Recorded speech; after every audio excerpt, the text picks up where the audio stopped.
नमस्कार, साधना प्लस बिहार झारखंड देख रहे हैं आप। मैं हूं आपके साथ प्रगति चतुर्वेदी। खबरों की शुरुआत करेंगे, लेकिन उससे पहले एक नजर इस वक्त की हेडलाइंस पर।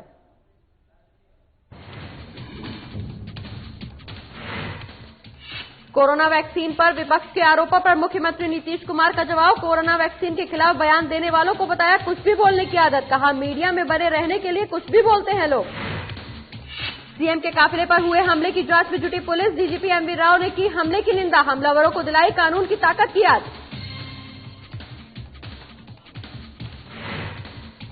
आईपीएस अधिकारी लिपि सिंह पहुंची सहरसा। क्राइम कंट्रोल को लेकर अधिकारियों के साथ करेंगी बैठक। नशे के कारोबारियों के खिलाफ चलाया जाएगा अभियान। किशनगंज में अस्पताल कर्मियों की दिखी बड़ी लापरवाही। अस्पताल में भर्ती मरीजों को चढ़ाया एक्सपायरी सलाइन। मरीजों के विरोध पर अस्पताल प्रशासन ने की मामले में लीपापोती।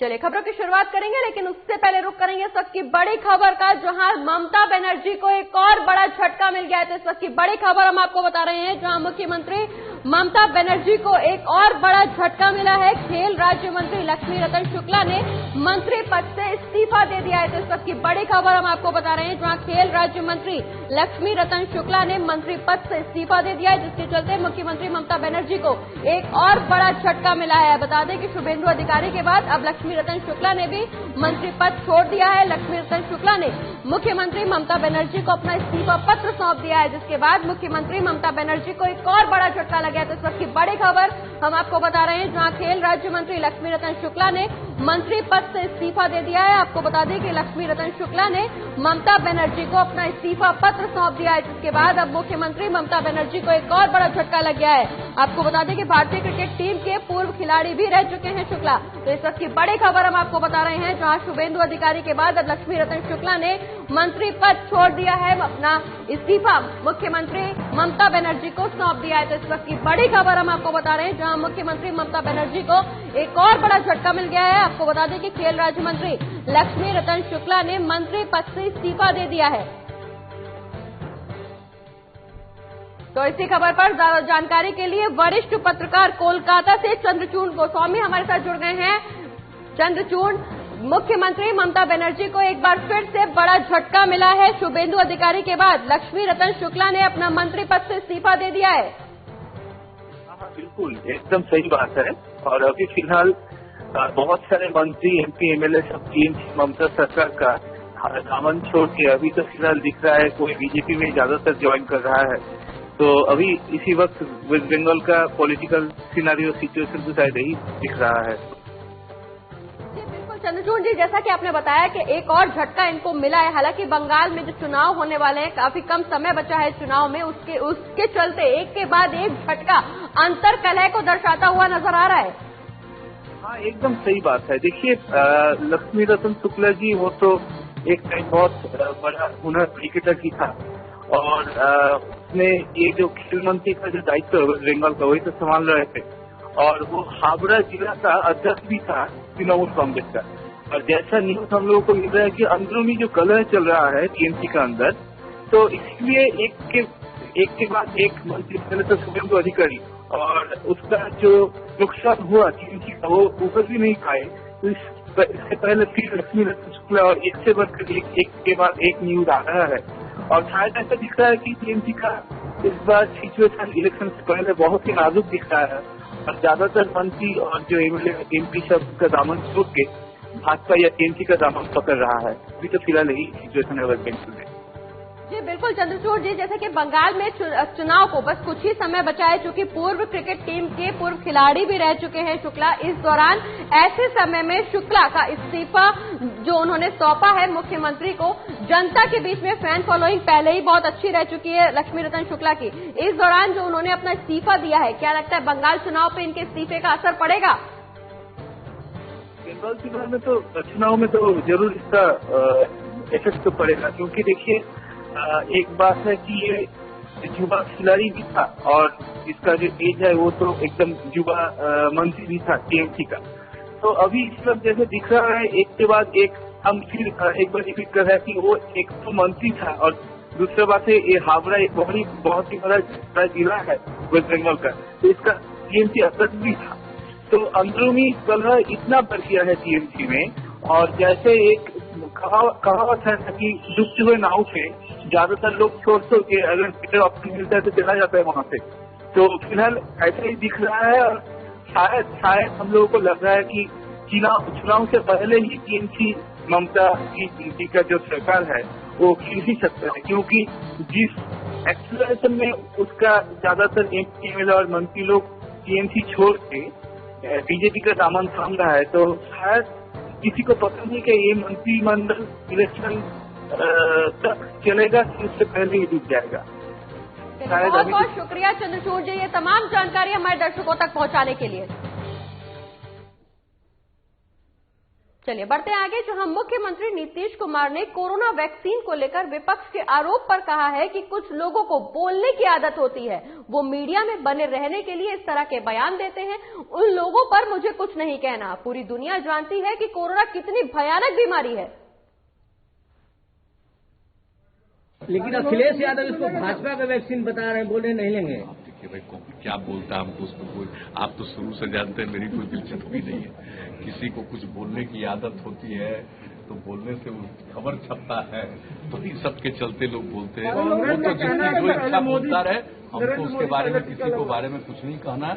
लेकिन इतना जरूर है कि सबसे बड़ी बात है एक ऐसी चीज है जिसका असर पूरे दुनिया में है। अब दूसरे राउंड का भी शुरू हुआ है, आप सबको मालूम है इंग्लैंड में।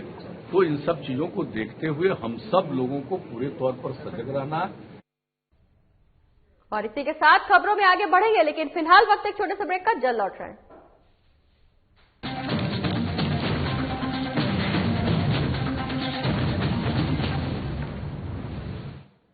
मैं हेमंत सोरेन सत्य निष्ठा से प्रतिज्ञान करता हूं कि मैं विधि द्वारा स्थापित भारत के संविधान के प्रति सच्ची श्रद्धा और निष्ठा रखूंगा।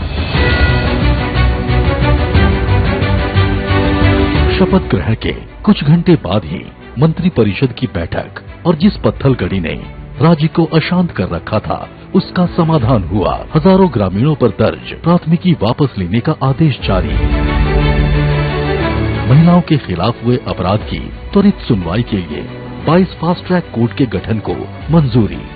गरीबों के असाध्य रोगों के बेहतर इलाज हेतु 5 लाख तक की सरकारी मदद को अमली जामा पहनाया गया। जरूरतमंदों को भोजन उपलब्ध कराने के लिए 6,595 मुख्यमंत्री दीदी किचन, मुख्यमंत्री विशेष किचन, 1300 दाल भात केंद्र, राज्य भर के अस्पतालों में isolation ward, Covid ward, oxygen युक्त बेड, आईसीयू, वेंटिलेटर और संक्रमण के जांच की व्यवस्था हुई।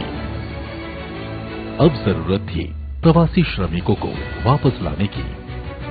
देश में सबसे पहले यहीं से पहल हुई और 484 श्रमिक एयरलिफ्ट 8.50 लाख श्रमिक भाइयों को श्रमिक स्पेशल ट्रेन से वापस लाया गया।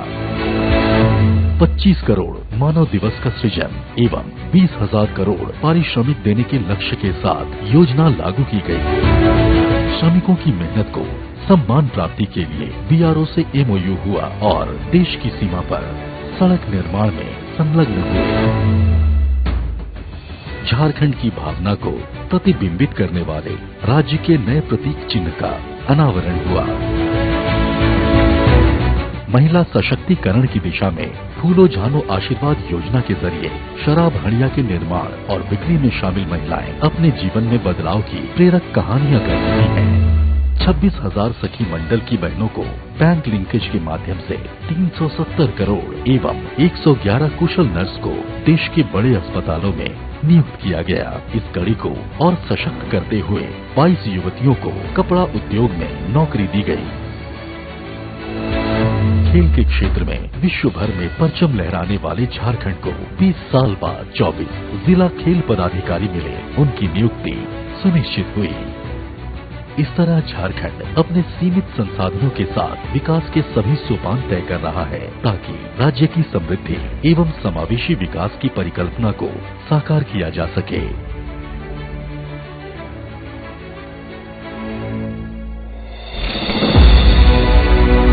आइए साथ चलें, नए झारखंड की राह चलें।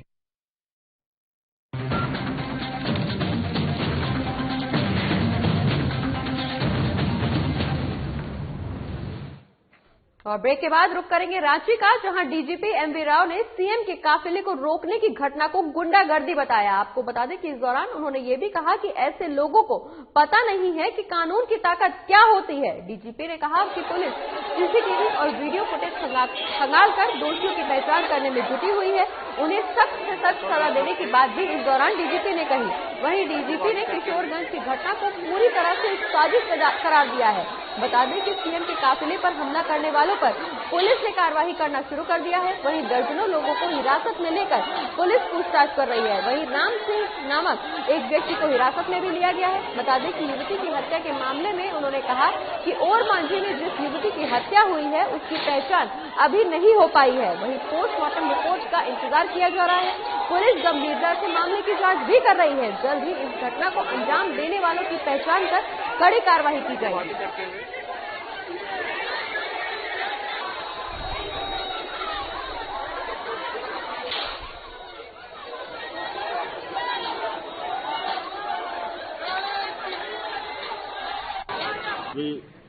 वीडियो फुटेज आया, उसमें जो भी गुंडागर्दी किया, हमारे पुलिसकर्मी घायल हुआ, एक इंस्पेक्टर को ऑलमोस्ट जान मार दिया। इनको मैं बताना चाहूंगा, इन लोगों के पीछे ताकतों को, कि हम लोग बिल्कुल आयरन हैंड से कुछ लेंगे, समझे ना? कोई ताकत नहीं रोक पाएगा। सर लास्ट क्वेश्चन सर, क्या लगता है कि सर साजिश थी क्या मुख्यमंत्री को मारने की? पूर्ण रूप से साजिश। और ये मूर्ख लोग नहीं समझ रहे कानून की ताकत क्या होती है। कुचल दिया जाएगा। पटना लखीसराय जिले की सीमा पर अवस्थित बढ़िया में आयोजित किसान चौपाल में कृषकों की आय में बढ़ोतरी करने के लिए बिहार की सरकार की कवायद अब परवान चढ़ गई है। बता दें कि बढ़िया में आयोजित इस किसान चौपाल में आधुनिक तरह से खेती कर उम्दा पैदावार करने की मुकम्मल जानकारी दी गई। दलहन तेलहन की उम्दा उपज के लिए मशहूर बढ़िया मोकामा टाल क्षेत्र में कई साल से फसल मारी जा रही है। ऐसे में किसान चौपाल के जरिए किसानों को मिल रही अहम जानकारी संजीवनी का काम कर सकती है। बता दें कि बिहार सरकार की कोशिश है कि किसानों के खुशहाल जिंदगी से ही सूबे में खुशहाली कायम हो सकती है। लिहाजा इलाके में टाल क्षेत्र में बम्पर पैदावार की हर मुमकिन कवायद की जा रही है। वहीं किसान चौपाल में बढ़िया मोकामा के किसानों ने शिरकत कर आधुनिक तकनीक से खेती करने और बम्पर पैदावार करने। आपको बता दें कि इस दौरान आधुनिक तकनीक से खेती करने और बम्पर पैदावार करने का गुण भी ग्रहण किया गया।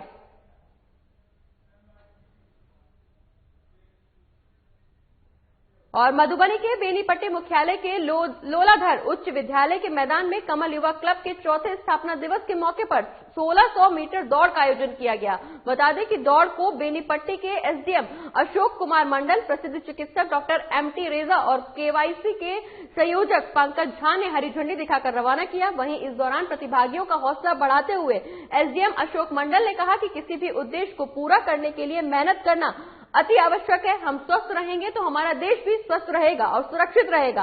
वहीं केवाईसी के संयोजक पंकज झा ने सभी अतिथियों को धन्यवाद करते हुए कहा कि युवाओं और बच्चों के अंदर छिपे प्रतिभा को जगाने के लिए केवाईसी ने समय समय पर कार्यक्रम आयोजित किया जाता है। इस सभी को एसडीएम सहित अन्य अतिथियों ने पुरस्कृत भी किया।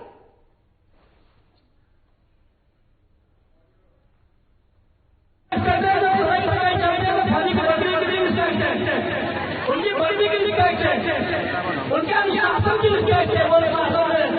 तो हम अनुशासन नहीं बताइए और अनुशासन करते हैं तो फिर फौज कैसे बनेगी? तो पहले अपने अंदर से अनुशासन होना हटाइए, अनुशासन में आइए। पहली बात कहीं पर भी अपने अनुशासन का परिचय दी। और किशनगंज के सदर अस्पताल में एक बार फिर अस्पताल कर्मियों की बड़ी लापरवाही सामने आई है, जहां कई महिला मरीजों को एक्सपायरी सलाइन चढ़ा दी गई। उनमें से एक महिला की हालत गंभीर हो गई है। वहीं जानकारी के मुताबिक सदर अस्पताल की पहली मंजिल के ओटी रूम के पास बने रिकवरी रूम में आधा दर्जन सीजर से प्रसव हुई महिलाओं को भर्ती किया गया था।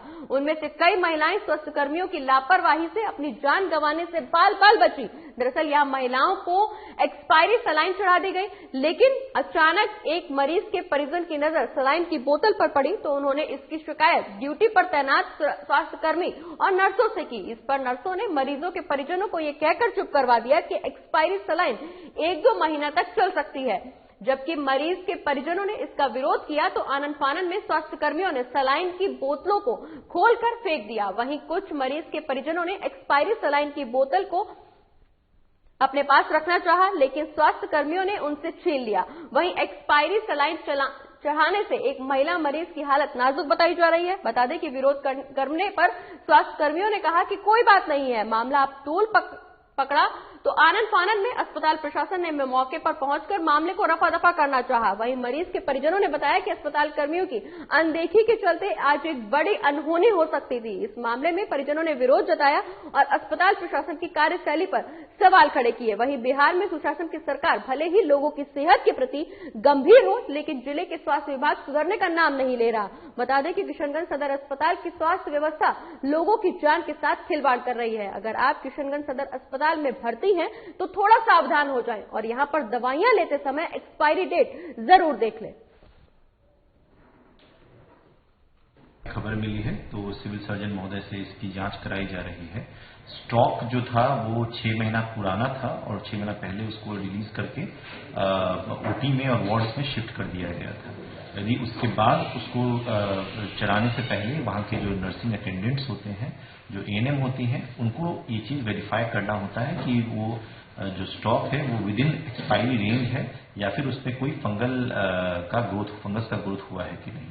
यदि ये चीज नहीं किया गया था, जो कि सिविल सर्जन की रिपोर्ट में स्पष्ट रहेगा, तो वैसे जो एएनएम होंगे उनको वहां से ड्यूटी से हटाया जाएगा। और इसी के साथ खबरों का सिलसिला लगातार आगे भी जारी रहेगा, लेकिन फिलहाल वक्त एक छोटे से ब्रेक का, जल्द लौट रहे हैं।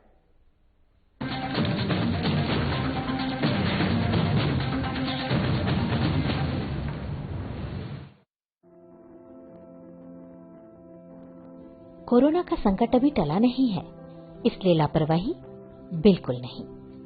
जब भी घर से बाहर निकलें, मास्क जरूर लगाएं। दूसरी बात, एक दूसरे से कम 2 गज की दूरी बनाएं।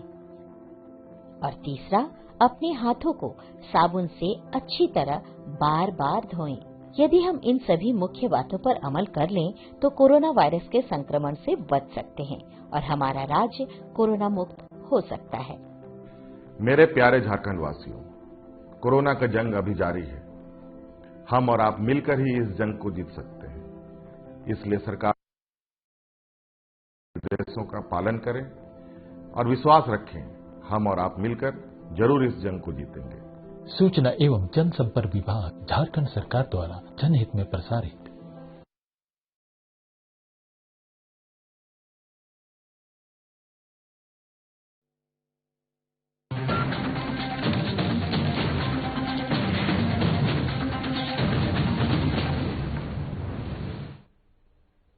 और ब्रेक के बाद अब बात करेंगे जमशेदपुर की, जहां समाज सेवी महिला बीना सिंह को ताइक्वांडो में ब्लैक बेल्ट फर्स्ट जोन का सर्टिफिकेट मिला। आपको बता दें कि सामाजिक कार्यों के साथ साथ पिछले 16 सालों से ताइक्वांडो में लगन के साथ कड़ी मेहनत कर रही थी।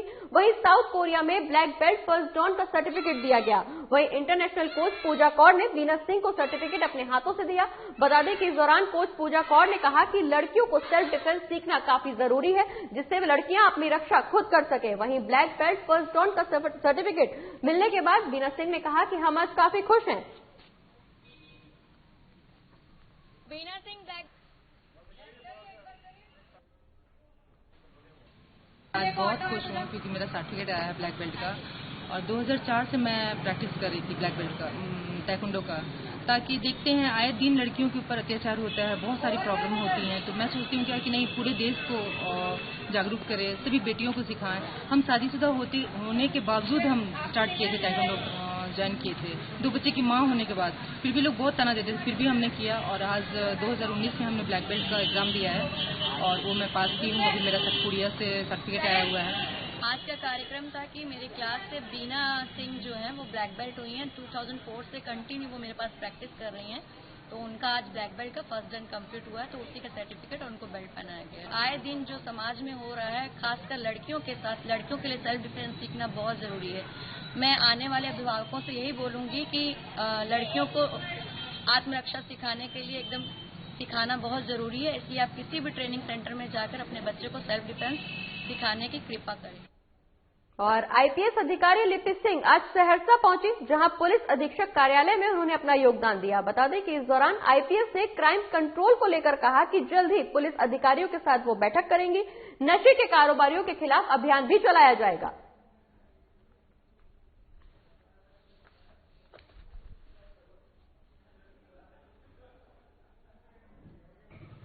जो कि प्राथमिकता है, उस पर हमारा पुरजोर रहेगा और जो भी समस्याएं जो होती हैं पब्लिक की, पुलिस से रिलेटेड, उसको हम लोग एड्रेस करेंगे।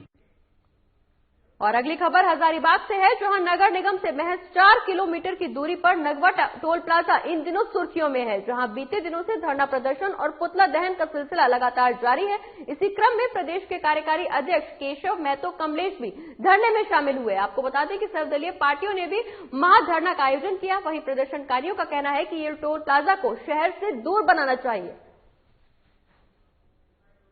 राजमार्ग का बोलना था कि अभी क्यों, हमने पूछा उनसे, भाई हमें तो जानकारी नहीं थी, नियम संगत नहीं था कि इसको 10 किलोमीटर की दूरी पर बनाना था। आपको तो पता था कोहली साहब, तो बोले ये केंद्र सरकार जानती है, राज्य सरकार जानती है, तो आप किस काम के हो। इसका मतलब उन्होंने बताता है कि 3 किलोमीटर के 5 किलोमीटर के नगर पालिका से दूरी पर ही बनाया जा सकता।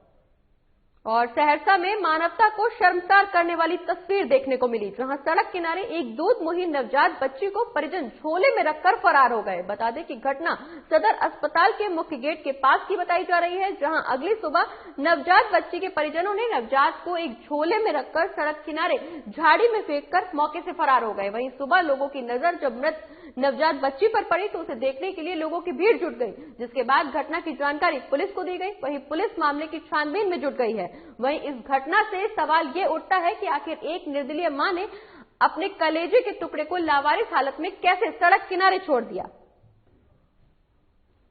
जो सुबह में आए ड्यूटी पर, रात में इस बच्चा को रोका गया था, ठीक है। इसको जो है जो हम लोग सुबह में आए तो यहाँ रोड पर बच्चा फेंका हुआ था। हम लोग गेट के बाहर फोन किया, 8 बजे के बाद, 8 बजे 7-7:30 बजे की बात है ये, ठीक है। आए थे रोड पर बच्चा, हम लोग को पता चला, देखे, हाँ, उसके बाद क्या हो रहा, मरा हुआ बच्चा था।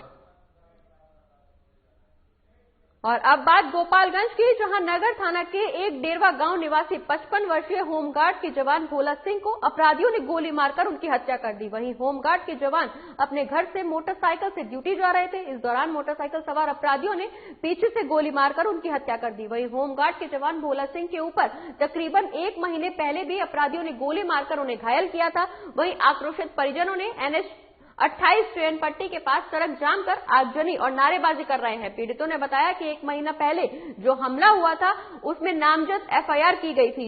जिला प्रशासन से हम लोगों को यही मांग है कि जो भी इसमें शामिल अपराधी हैं उनकी गिरफ्तारी जल्द से जल्द की जाए। चाचा हैं, ड्यूटी जा रहे थे, उसके गांव में आने के बाद उठा लिया गया, प्रताड़ित किया, मारा गया, गोली मार दिया गया।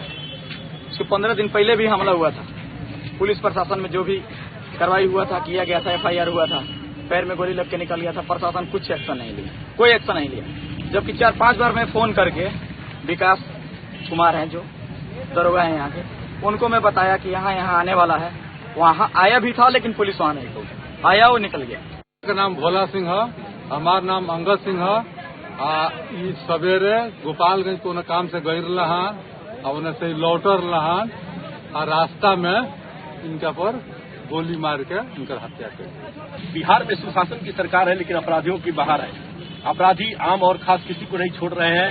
ताजा मामला गोपालगंज से है। यहाँ पे एक होमगार्ड के जवान को अपराधियों द्वारा गोली मार कर हत्या कर दी गई है। इस समय मैं NH 28 पे खड़ा हूँ और NH 28 पूरी तरह पुलिस जाम किए हुए हैं, न्याय की मांग कर रहे हैं। पुलिस ये जो सड़क जाम किए हैं, इस सड़क जाम करने का एक और कारण है कि 15 दिन पूर्व भी उनके ऊपर हमला हुआ था, उनके पैर में गोली लगी थी और वो बच चुके थे। लेकिन फिर उसपे प्रशासन कुछ ठोस कार्रवाई नहीं की, जिसके लेके आज फिर अपराधियों का मनोबल बढ़ गया और आज उन पे गोली चला के उनकी हत्या कर दी। मेरे साथ उनके भतीजा है, उनसे मैं बात करने की कोशिश कर रहा हूँ, कैसे घटना हुई, क्या हो, प्रशासन से क्या चाहते हैं और क्या है। जी बताइए, आपका क्या नाम है? जी, आप प्रशासन से क्या चाहते हैं और किस तरह घटना हुई, पूरी बातें बताइए। 15 दिन पहले इन पे गोली चला था। प्रशासन से हम लोग मांग किए, इसका FIR हुआ, कार्रवाई के लिए कहा, बताया गया कि आदमी यहाँ आने वाला है, वो नहीं है। कोई कार्रवाई नहीं हुई सर, एकदम लापरवाही। पर शासन के लापरवाही के चलते इनको मार दिया गया। घर से चले थे थाने के लिए ड्यूटी जा रहे थे, बीच में इनको रोक के संजय सिंह और बनरी और उसके 4 साथी मिलकर इनको मार दिया। जी निश्चित ही, जिस यहाँ पे अगर होमगार्ड के जवान अगर सुरक्षित नहीं है तो आम जनता कैसे अपने आप को सुरक्षित साबित करे। गोपालगंज से साधना न्यूज के लिए मैं एसके श्रीवास्तव। चलिए बढ़ते हैं आगे, जहां फारबिसगंज में भूमाफियाओं ने 80 साल पुराने विद्यालय भवन को रात के अंधेरे में जेसीबी लगाकर ध्वस्त कर दिया। प्रखंड कार्यालय और एसडीओ आवास के सामने अवस्थित राजकीय मध्य विद्यालय करबला दत्ता विद्यालय के 2 मंजिला भवन को ध्वस्त कर दिया गया। वहीं प्रखंड कार्यालय और एसडीओ आवास के सामने मटियारी पंचायत के वार्ड नंबर 5 में अवस्थित राजकीय मध्य विद्यालय करबला दत्ता विद्यालय परिसर में अवस्थित 2 मंजिला भवन को भूमाफियाओं ने जेसीबी मशीन से ध्वस्त कर दिया। बता दें कि इस दौरान किसी भी पदाधिकारी को इसकी भनक तक नहीं लगी। बता दें कि सुबह जब ग्रामीणों ने विद्यालय के 2 मंजिला भवन को जमीन में ढेर देखा तो ग्रामीण आक्रोशित होकर अज्ञात भूमाफियाओं के खिलाफ जमकर प्रदर्शन करने लगे। यहाँ से लेकर के और जिला तक जो है सबको हमने सूचित कर दिया। लिखित में जो है हमने आवेदन दे दिया। विद्यालय के बगल से रास्ता भी जा रहा बीचों बीच, इसकी शिकायत कभी की है कि नहीं की है? इसकी शिकायत पूर्व में भी हमने प्रखंड स्तर से लेकर मंडल से लेकर के और जिला तक हमने सब लोगों को दिया कि इस रास्ते को जो है बंद कराया जाए। कभी भी कोई भी घटना जो है यहाँ घट सकती है, लेकिन कोई कार्रवाई नहीं हुई है ना? नहीं, अब ऐसा कुछ हमें तो नहीं देखने को मिला। जैसा कि हमें भी ज्ञात हुआ अभी थोड़ी देर पहले, कुछ अज्ञात शरारती तत्वों के द्वारा या अज्ञात भूमाफिया के द्वारा इस तरह के कृत्य किए गए हैं और इस कुकृत्य के वो सजा भुगतेंगे, बिल्कुल भुगतेंगे। और मैं आप लोग से वादा करता हूं कि जो भी इसमें कुकृत्य में शामिल होंगे उनके बख्शे नहीं जाएंगे और उनसे वो एक ईंटा का दाम वसूला जाएगा और उसकी गिरफ्तारी भी होगी। और इसी के साथ इस बुलेटिन में फिलहाल इतना ही। आप देखते रहिए साधना प्लस बिहार झारखंड। नमस्कार।